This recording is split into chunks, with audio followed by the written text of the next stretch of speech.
Hi hello అందరికీ namaste. Welcome to my channel Srikrishna law and politics. నా పేరు Anji Yadav. 2025-26 year admissions start అవుతున్నాయి.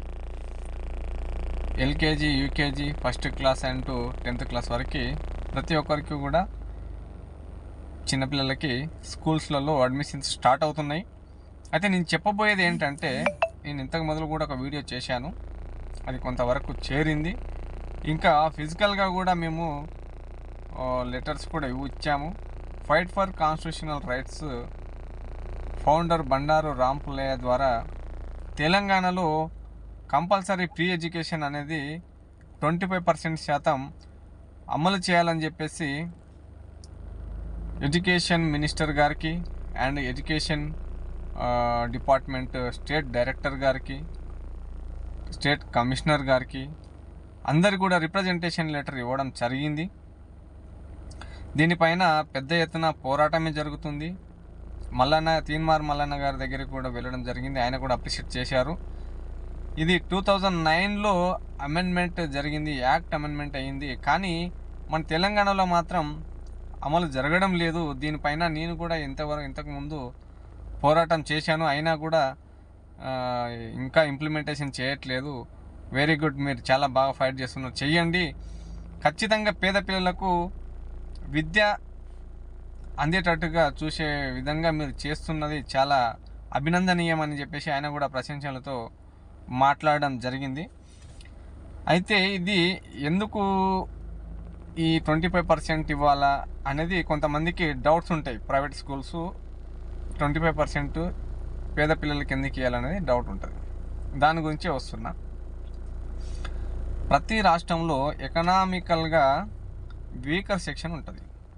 ఆ వీకర్ సెక్షన్ వాళ్ళకి పెద్ద స్కూల్లో చదివించాలి, మా పిల్లల్ని మంచి భవిష్యత్తు వాళ్ళకి ఇవ్వాలి, గొప్ప వ్యక్తులుగా మార్చాలి, కలెక్టర్ కానీ, డాక్టర్ కానీ, లాయర్ కానీ ఇట్లా చేయాలనే ఆశలతో చాలా విధంగా సతమతం అవుతున్నటువంటి వీకర్ సెక్షన్లో ఉన్నటువంటి తల్లిదండ్రులకి ఇది ఒక మంచి అవకాశాన్ని మీరు ఎలా ఉపయోగించుకోవాలంటే, గవర్నమెంట్లు అమెండ్మెంట్ చేసి సైలెంట్గా ఉంటాయి, కానీ మనమే మాకు 25% ఎలిజిబిలిటీ ఉంది, మీరు మాకు 25%లో మా పిల్లోడికి సీట్ ఇవ్వండి అని చెప్పేసి నియర్ బై మీ దగ్గరలో ఉన్న నారాయణ కానీ, శ్రీ చైతన్య కానీ, భాష్యం కానీ, ఇంకా అనేక ఇంటర్నేషనల్ స్కూల్స్ ఏదైనా సరే మీరు ఎకనామికల్గా వీకర్ సెక్షన్లో ఉంటే మాత్రం ఖచ్చితంగా మీరు ఎలిజిబుల్ అవుతారు. ఎక్కడ అంటే, మీ అబ్బాయి ఫస్ట్ క్లాస్ నుంచి 14 years వరకు మీరు ఒక్క రూపాయి కట్టకుండా కూడా మీ అబ్బాయికి వాళ్ళు ఫ్రీ ఎడ్యుకేషన్ అనేది అందించాలి. ఇది ఎందుకు చెప్తున్నానంటే, మీకు అవేర్నెస్ కోసం చెప్తున్నా. ఇది మేమొక్కరం చేస్తే, యుద్ధం చేస్తే, మేమొక్కరమే ఫైట్ చేస్తే అయ్యేది కాదు. మీ ఏరియాలో, మీ సరౌండింగ్లో మీకున్నటువంటి స్కూల్స్లో వెళ్ళి మీరు అడగండి, మీరు 25% ఫ్రీ సీట్స్ అమలు చేస్తున్నారా లేదా అని చెప్పేసి. లేదు, మీరు ఎలా అడగాలంటే, దానికి ఎలా లెటర్ పెట్టుకోవాలంటే మాకు కన్సల్ట్ అయితే మాకు కామెంట్ చేయండి, మీకు ఖచ్చితంగా మా నంబర్ పెడతాం. మీరు కన్సల్ట్ అయ్యి మీకు మొత్తం పేపర్ వర్క్ చేసి మీ చేతిలో పెడతాం, మీరే వెళ్ళి అడగండి. ప్రతి జిల్లాలో, తెలంగాణలో ఈ విధంగా పెద్ద ఉద్యమమే జరిగితే తప్ప యాక్ట్ ఇంప్లిమెంటేషన్ అని చెయ్యరు. ఖచ్చితంగా షుడ్ బి కాదు, మస్ట్ బి, వాళ్ళు 25% ఫ్రీ సీట్స్ అందించాల్సిందే. ఎకనామికల్గా బ్యాక్ క్లాసెస్ వాళ్ళకి, ఎస్సీ, ఎస్టీ, బీసీ, ఓసీలో కూడా ఎకనామికల్గా బ్యాక్వర్డ్గా ఉన్నటువంటి సెక్షన్కి ఖచ్చితంగా అందించాల్సిందే.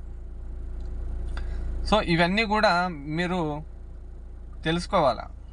ఎందుకంటే ప్రతి తల్లిదండ్రికి ఆశ ఉంటుంది, మా పిల్లోడు గొప్ప చదువులు చదవాలి, బాగా ఇంగ్లీష్ మాట్లాడాలి, లెక్కలు చేయాలి, ఖచ్చితంగా అందరిలాగా మా అబ్బాయి ఉండాలని ప్రతి తల్లిదండ్రికి ఉంటుంది. మీ ఆశలు నెరవేర్చాలంటే మీరు ఇలాంటివి కూడా అవేర్నెస్ పెంచుకోవాలి.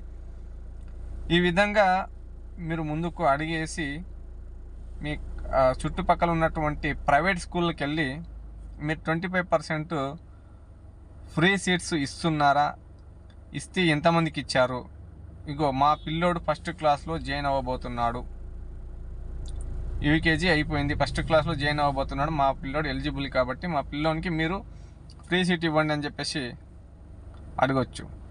ఇవ్వము అనడానికి లేదు వాళ్ళకి, ఎందుకంటే వాళ్ళు 25% ఖచ్చితంగా ఇవ్వాల్సిందే. వాళ్ళు ఫిల్ చేసి ఉంటే వాళ్ళ నేమ్స్ ఇవ్వమనండి, అప్పుడు అది ఫిల్ అయిపోయి ఉంటే మీ పక్కన ఇంకొక స్కూల్స్కి వెళ్ళి అక్కడ మనం అడుగుదాం. సో మీరందరూ కూడా ఇది గుర్తుపెట్టుకోండి, కంపల్సరీ ఫ్రీ ఎడ్యుకేషన్ అనేది ఇవ్వాల్సిందే ప్రైవేట్ స్కూల్స్.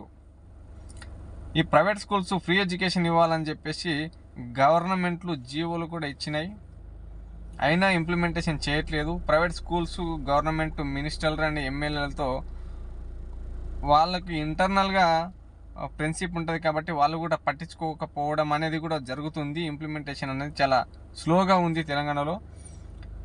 వాళ్ళు స్లోగా ఉంటేంది, మనకు హక్కులు ఉన్నాయి కదా, రైట్ టు ఎడ్యుకేషన్, నీకు హక్కు ఉంది కదా, నీ పిల్లోని చదివించుకోవడానికి నీకు హక్కు ఉంది కాబట్టి నువ్వు తీసుకెళ్ళి పేపర్ అన్నీ తీసుకెళ్ళి పెట్టేసి టేబుల్ పైన పెడితే ఆటోమేటిక్గా మీ పిల్లోని సీట్ వస్తుంది. రానప్పుడు ఫైట్ ఫర్ కాన్స్టిట్యూషనల్ రైట్స్ ఖచ్చితంగా స్కూల్కి వెళ్ళి మీ పిల్లోనికి సీట్ ఇప్పించేటట్టుగా చేస్తుంది. సో ఈ విధంగా మీరు అందరూ కూడా అవేర్నెస్ తెచ్చుకోవాలి. పిల్లల ఎడ్యుకేషన్ అనేది మోర్ ఇంపార్టెంట్. ఈరోజు మనం ప్రతి తల్లిదండ్రి కష్టపడేది కూడా పిల్లల భవిష్యత్తు కోసమే కాబట్టి ఎడ్యుకేషన్ అనేది చాలా ఇంపార్టెంట్. ఎడ్యుకేషన్ గురించి నాకు తెలుసు కాబట్టి ఈ వీడియో చేయడం జరుగుతుంది. మీకు ఈ వీడియో నచ్చితే కామెంట్ చేయండి, లైక్ చేయండి, ఇంకా 10 మందికి షేర్ చేయండి. వాళ్ళకు కూడా ఎవరో ఒకరికి, ఒక బాబుకు ఫ్రీ ఎడ్యుకేషన్ వచ్చినా కూడా సంతోషపడతారు. మీ తరపున మీ వంతుగా మీరు సాయం చేయండి. మా తరపున మా వంతుగా మేము ఎంత సహాయ శక్తులు ఉన్నా అంతవరకు మేము సహాయం చేస్తాం. వారికి ఫ్రీ సీట్స్ ఇప్పించే విధంగా మేము ఖచ్చితంగా పోరాటం చేస్తాం. ఇది ఫైట్ ఫర్ కాన్స్టిట్యూషనల్ రైట్స్ నుంచి మేము ఫుల్ సపోర్ట్గా ఉంటామని చెప్పేసి ఈ వీడియో ద్వారా మీకు తెలియజేసుకుంటున్నాను. జై హింద్, జై భారత్.